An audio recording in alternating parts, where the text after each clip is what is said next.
The meeting room. Yes, that's where everyone would be.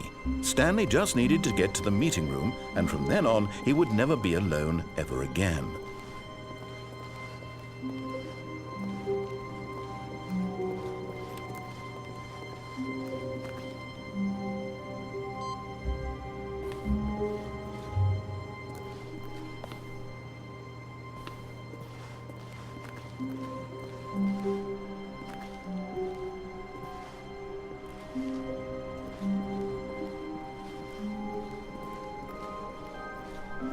When Stanley came to a set of 2 open doors, he entered the door on his left.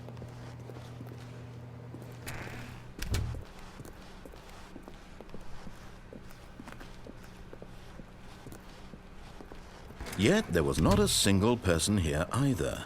Feeling a wave of disbelief, Stanley decided to go up to his boss's office. Coming to a staircase, Stanley walked upstairs to his boss's office.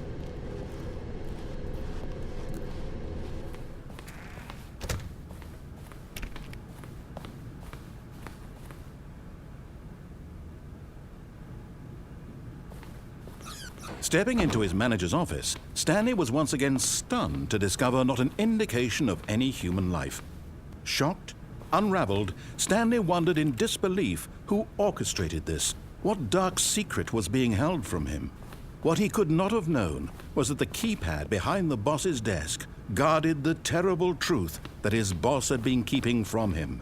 And so the boss had assigned it an extra secret PIN number, 2845.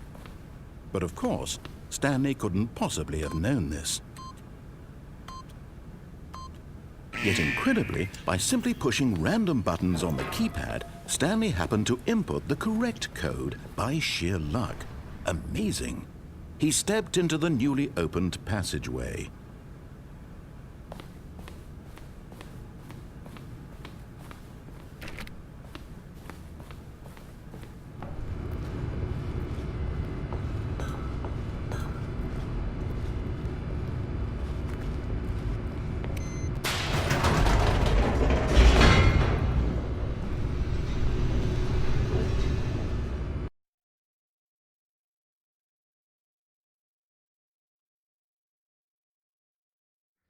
Descending deeper into the building, Stanley realized he felt a bit peculiar. It was a stirring of emotion in his chest, as though he felt more free to think for himself, to question the nature of his job. Why did he feel this now, when for years it had never occurred to him? This question would not go unanswered for long.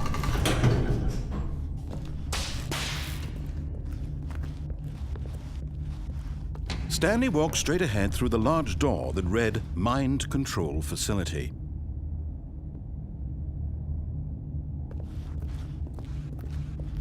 Although this passageway had the word Escape written on it, the truth was that at the end of this hall, Stanley would meet his violent death.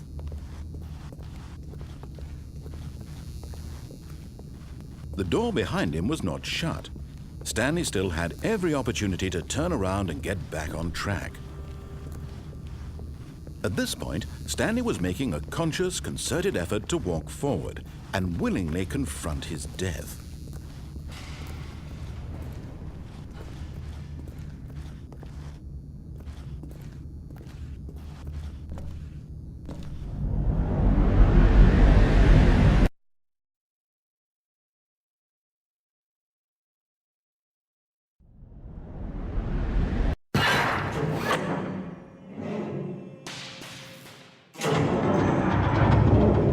As the machine whirred into motion and Stanley was inched closer and closer to his demise, he reflected that his life had been of no consequence whatsoever. Stanley can't see the bigger picture.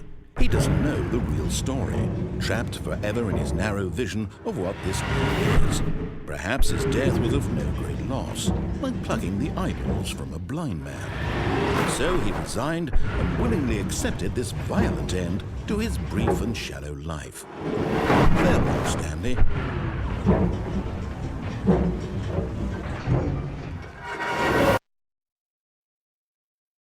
"Farewell, Stanley," cried the narrator, as Stanley was led helplessly into the enormous metal jaws. In a single visceral instant, Stanley was obliterated as the machine crushed every bone in his body, killing him instantly.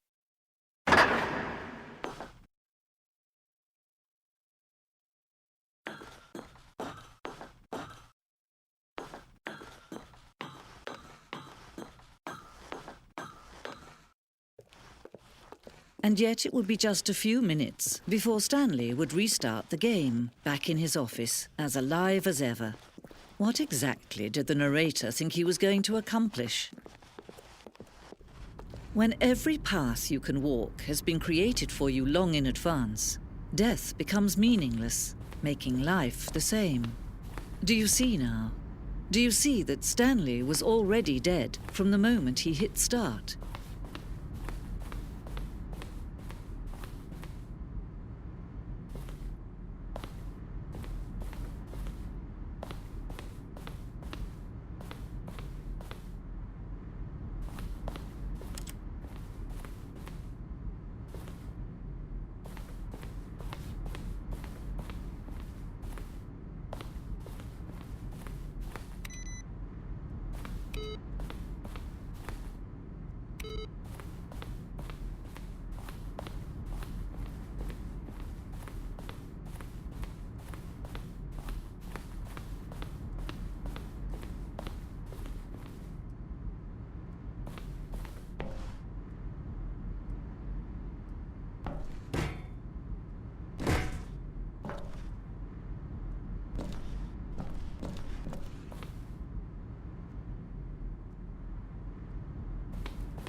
Oh, look at these two. How they wish to destroy one another.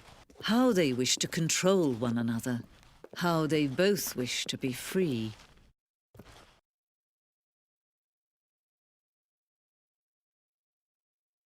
Can you see? Can you see how much they need one another? No, perhaps not. Sometimes these things cannot be seen. But listen to me. You can still save these two. You can stop the program before they both fail. Push escape and press quit. There's no other way to beat this game. As long as you move forward, you'll be walking someone else's path. Stop now, and it'll be your only true choice. Whatever you do, choose it. Don't let time choose for you. Don't let time